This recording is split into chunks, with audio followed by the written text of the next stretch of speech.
If knee pain is keeping you from doing what you love, it doesn't have to. Dr. Zehra Hooda joins us now from Arthritis Relief Centers to talk about options, and we're not talking about surgery. Hi, how are you? Good. How are you doing today? So today we're focusing on osteoarthritis. Did I say it right? Perfect. Yes. What is it? So osteoarthritis is also known as degenerative joint disease. It's the most common type of arthritis. It is very common in the elderly because it deteriorates the cartilage inside your joint. Now, the Arthritis Foundation actually notes that 14 million Americans have symptomatic osteoarthritis. Now, when we're talking about osteoarthritis, I'm going to be an expert on this after we talk about this. It causes severe pain. You were talking about the medical part of it, but it prevents people from just going shopping, working in their garden. So how debilitating can it be? Yeah, so there's different severities of osteoarthritis, but it can get pretty severe. Common symptoms are stiffness, pain, swelling, immobility, instability, cracking, popping, grinding of the knee. A lot of times it prevents patients from doing daily activities like going in and out of cars, chairs, gardening, anything like that. Is it one of those things that it just suddenly comes on and it's severe, or are there symptoms you should look out for early on? Yeah, so there are definitely subtle symptoms that you can see years before it really becomes severe, such as, just aches and pains of your knees. If you notice in your daily activity that you're struggling because of knee pain, sometimes patients have trouble sleeping because of this pain too. It's usually fine at rest, but when they walk for a prolonged period of time, that's when it really gets them. So create a visual, put it into perspective for me. What actually happens to your joints when you have this? Sure. So here's a model of a normal joint. So this is cartilage in between the knee. Cartilage is a cushion or a shock absorber. It actually secretes hyaluronic acid naturally, which is a lubrication for your joints. So when you lose that cartilage or have wear and tear, that's osteoarthritis.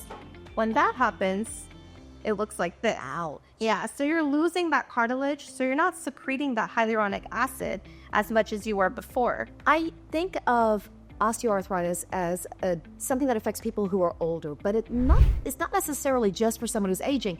Athletes, anyone who's hard on their joints and knees, it can happen to them at a young age. Yes, of course. The most common cause is overuse of your joints, and that happens in the elderly. But many of these athletes may have torn their ACL or had a tear in their meniscus. And when they repair that, they're told that they may be prone for osteoarthritis at an earlier age.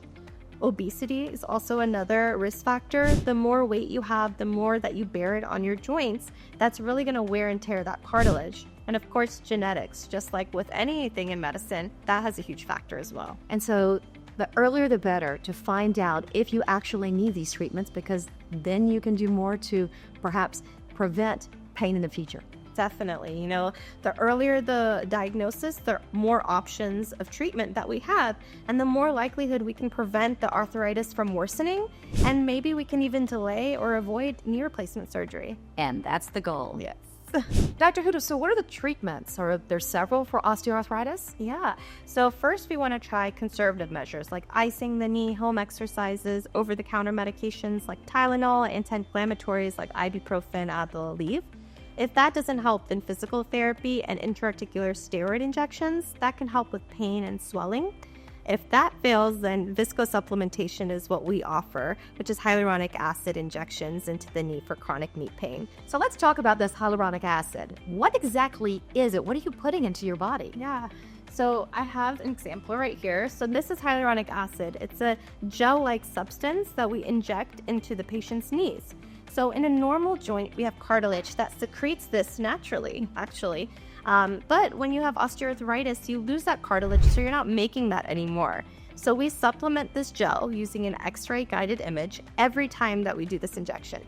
How many treatments does it take? Is it one shot and all of a sudden, woo, I'm all better? I wish, right? But it's not a one and done situation. Usually we do a series of injections. So the series can range anywhere once a week for 3 to 5 weeks. And of course, this is something that we do want to repeat every 6 months. How long does it take to start feeling relief from the treatment? So every patient is different, but on average, many patients feel a benefit after the third or fourth injection. Now, some patients feel it right away, which we love, but other times it could take even 4 to 6 weeks after the last injection. We have a follow-up appointment scheduled for them 6 weeks after the last injection to ensure that the patients are doing well. And if not, we can talk about other treatment options. Dr. Hooda, give me a little history about hyaluronic acid. Sure. So it actually started in the 1950s when veterinarians would inject HA into their racehorses' knees. Wow. Yeah. And then in the 1970s in Europe, the physicians started injecting osteoarthritic joints. And it was only FDA approved here in the US in the 1990s. Anytime you're talking about injecting something into your body, people are going to wonder, is it safe? These injections are extremely safe. They actually have a better safety profile than some of our over-the-counter medications like ibuprofen and naproxen. That's awesome, but what about side effects? Are there any that you have to be aware of? So the side effects very uncommon, but a few patients may complain of some injection site tenderness or stiffness or swelling, but very rare. Any risks associated with this? So just like any sort of injection, the risk could be infection, bleeding, but we take a great care in cleaning the area before we do the injection. So we take a lot of measures to prevent that. We talked about injections, plural. I'm thinking, needles! How painful is it? So, we use a fluoroscopic guidance, which is a CT imaging, every time we do an injection.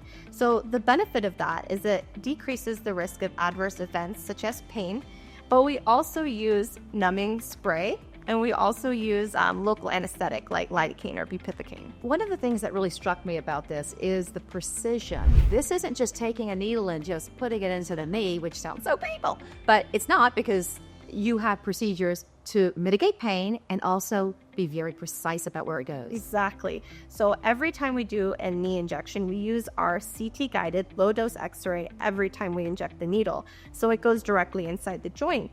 There is a study that shows that doctors who do this blindly without an X-ray actually will miss the joint up to 30% of the time. Well, that's frightening. Yeah. And the old saying, no pain, no gain. We don't want that for this. Not at all. This is so promising. So what's the downtime for this procedure? Do you have to take time off of work? Not at all. There's no downtime at all for this procedure. It's such a conservative measure that some patients come in during their lunch break and go straight back to work, or some of our older patients can go grocery shopping afterward. What about other parts of the body? Can it be used for other parts of the body?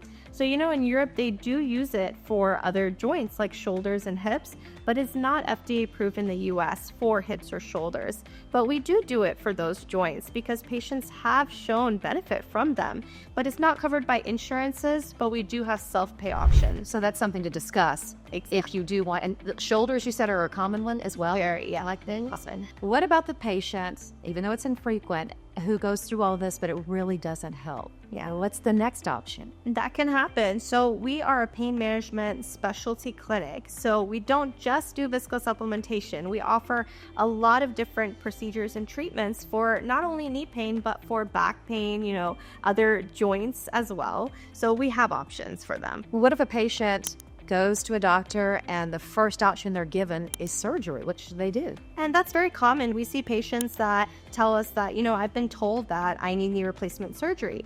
But we like to look at the patient and not just the x-ray. Some of these patients who are bone on bone on x-ray, they are able to tolerate the pain and are able to function in their daily life. So they're not ready for surgery at this time. They don't have time for their rehab afterwards. So we really encourage those patients to come see us and look at all of the conservative measures that we offer. What is that like for you as the person who the doctor, I should say, who actually gives a treatment, to see results or see a patient get better? What is that for you? It's very fulfilling.